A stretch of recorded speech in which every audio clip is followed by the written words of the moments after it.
যথেষ্ট উৎসাহজনকভাৱে ভোটদান প্ৰক্ৰিয়া চলি আছে, কিয়নো আমি দেখিছোঁ যে প্ৰত্যেকটা ভোটকেন্দ্ৰতে ৰাইজ স্বতঃস্ফূৰ্তভাৱে ওলাই আহিছে আৰু এইটো গণতন্ত্ৰৰ কাৰণে এটা শুভ লক্ষণ।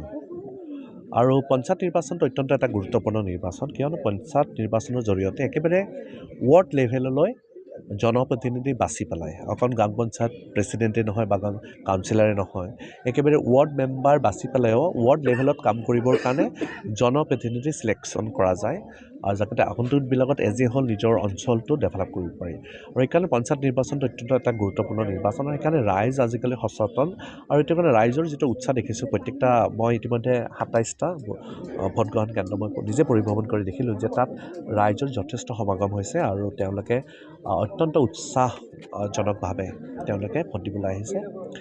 আৰু আশা কৰোঁ আমাৰ পলাশবাৰী সমষ্টিটো ৰাইজে তেওঁলোকৰ নিজৰ অঞ্চলটো উন্নয়নৰ কাৰণে এজন ভাল জনপ্ৰতিনিধি তেওঁলোকে নিজে চিলেক্ট কৰি পেলাই তেওঁলোকৰ উন্নয়নৰ কাৰণে, নিজৰ উন্নয়নৰ কাৰণে, নিজৰ অঞ্চলৰ উন্নয়নৰ কাৰণে তেওঁলোকে ভোটদান কৰিব।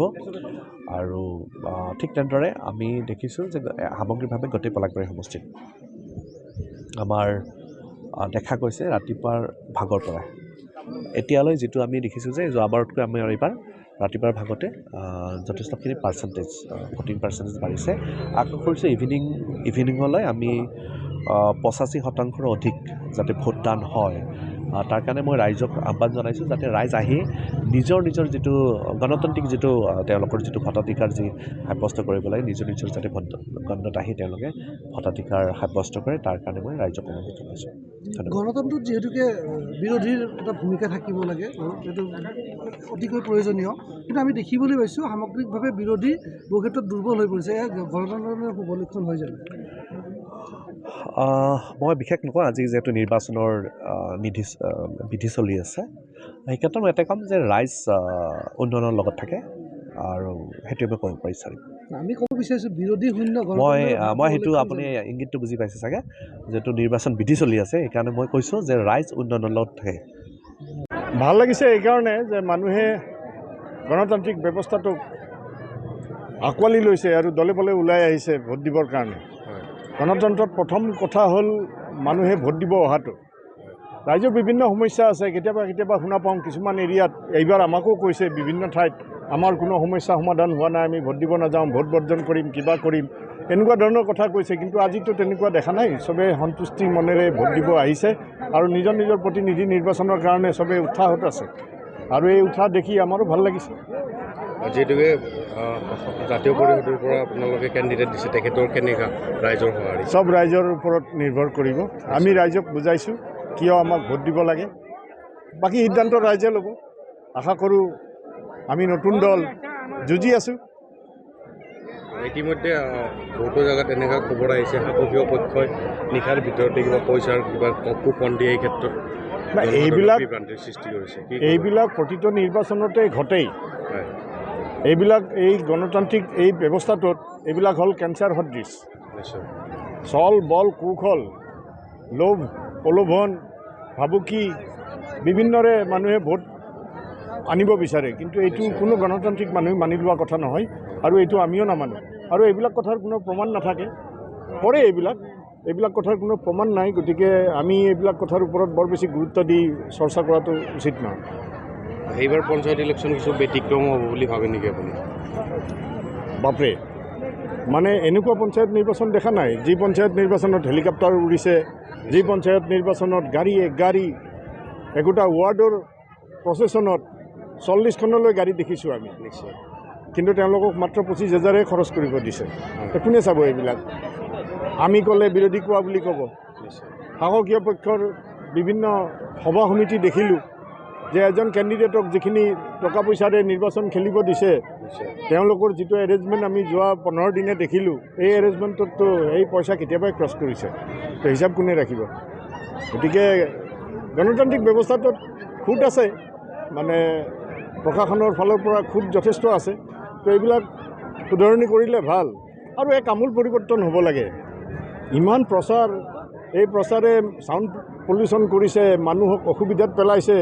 কাৰণ প্ৰত্যেকে জানা মানুহ ভোট দিব লাগে, নিজৰ প্ৰাৰ্থী বাচিব লাগে, গতিকে এবাৰ ব্যৱস্থাটো চৰকাৰে বেলেগ ধৰণে কৰিলে ভাল। ইলেকশ্যন কমিশ্যনাৰক অনুৰোধ কৰিছোঁ, এই ছিষ্টেমটো বৰ খৰচী হৈছে আৰু ইয়াত দুৰ্নীতিৰ বহুত সুৰুঙা আছে। এইবিলাকৰ পৰা ৰেহাই পাবৰ কাৰণে প্ৰচাৰ ছিষ্টেমটো অকণমান বেলেগ ধৰণে ধৰা বন্ধা কৰিলে ভাল হয়।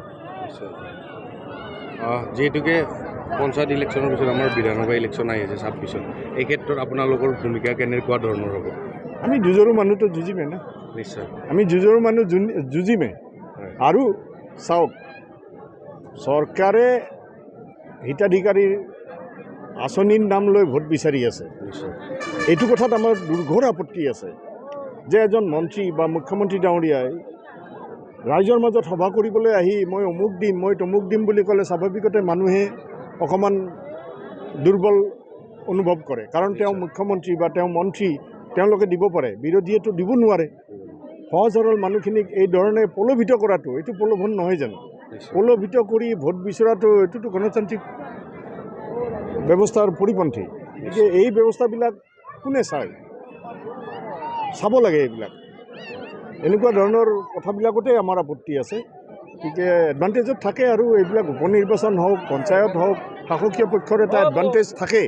তথাপিও শাসক পক্ষৰ জনপ্ৰিয়তা কিমান আৰু কিমানখিনিলৈ তেওঁলোকৰ জনপ্ৰিয়তা আছে, এই নিৰ্বাচনৰ সময়ত এইটো এটা ওলাই পৰিব। কাৰণ মানুহ বিতুষ্ট হৈছে, চৰকাৰৰ শাসন ব্যৱস্থাত মানুহ বিতুষ্ট হৈছে। গতিকে ৰিজাল্টত আমি গম পাম মানুহৰ মনোভাৱ। ক'লোঁ যে প্ৰত্যেকটো নিৰ্বাচনতে আমাৰ বিজেপি দলে জয়লাভ কৰি আহিছে আৰু সেই ধাৰা অব্যাহত থাকিব। আৰু 26ত নিশ্চয় এই আমি যিসমূহ নিৰ্বাচন জয় হ'লোঁ, পৰিষদীয় নিৰ্বাচনে হওক বা আমাৰ পঞ্চায়ত নিৰ্বাচনত, সেইসমূহ এডভান্টেজ আমাৰ নিশ্চয়কৈ থাকিব। আৰু আমি ৰাইজৰ হকে তথাপিও আমি ইলেকশ্যন জিকিলোঁ বুলিয়ে যে আমি হাতত হাত ধৰি বহি থাকিম, আমি গ্ৰান্টেড হিচাপে ৰাইজক ল'ম, আমি সেইটো নহয়। আমি পুনৰবাৰ আমি 2026 চনৰ নিৰ্বাচনৰ আগত ৰাইজৰ মাজত মুখ্যমন্ত্ৰী মহোদয়ৰ নেতৃত্বত আমি পুনৰবাৰ গাঁৱে গাঁৱে বুথে আমি ৰাইজৰ মাজত গৈ কাম কৰিবলৈ আমি প্ৰস্তুত আছোঁ। যিহেতুকে গণতন্ত্ৰত বিৰোধীৰ ভূমিকা যথেষ্ট গুৰুত্বপূৰ্ণ, তেনেকুৱা অৱস্থাত অতি শেহতীয়াভাৱে গুৱাহাটী পৌৰ নিগমৰ বিৰোধী শূন্য হৈ গ'ল, তেনে অৱস্থা আপুনি কি ক'ব? চাওক, সেইটোতো তেখেতৰ ব্যক্তিগত কথা। আজি আমিতো বিৰোধী থকাটো বিচাৰোঁ, কাৰণ গণতন্ত্ৰত বিৰোধী লাগে। আপুনি কথাটো কৈছে ঠিক, কিন্তু বিৰোধীয়ে যদি খাটাই খুলিব নোৱাৰে আৰু তাৰপিছত তেখেতসকলৰ দলৰ প্ৰতি তেখেতসকল বেয়া পাই হওক বা দলৰ প্ৰতি মোহ নাইকিয়া হৈ যদি আমাৰ দলত জইন কৰে, আমিতো বাধা দিব নোৱাৰোঁ। আমাৰ দলৰ কাৰণে সকলোৰে কাৰণে দুৱাৰ খোলা আছে। কালি যদি আৰু কোনোবা ডাঙৰ লিডাৰ আহিব বিচাৰে, তেখেতসকল আহিব পাৰে। আমাৰ দলৰ নেতাসকলে কৈছে, মুৰব্বীসকলে কৈছে যে সকলোৰে কাৰণে দৰ্জা খোলা আছে। আৰু যদি কাৰো কোনোবা বিৰোধী পক্ষৰ মানুহ আমাৰ দলত আহি যোগদান কৰিব বিচাৰে, সেইটো আহিব পাৰে, আমাৰ তাতে কোনো কথা নাই। কিন্তু বিৰোধী শক্তিশালী হোৱাটো আমিও বিচাৰোঁ। তেখেতসকলে কাম কৰক, ৰাইজৰ মাজত গৈ কাম কৰক। নিশ্চয় ৰাইজেও তেখেতসকলক বিৰোধী পক্ষত থাকিবলৈ সুযোগ দিব বুলি আমাৰ বিশ্বাস। Stay informed, stay ahead. News NE 365.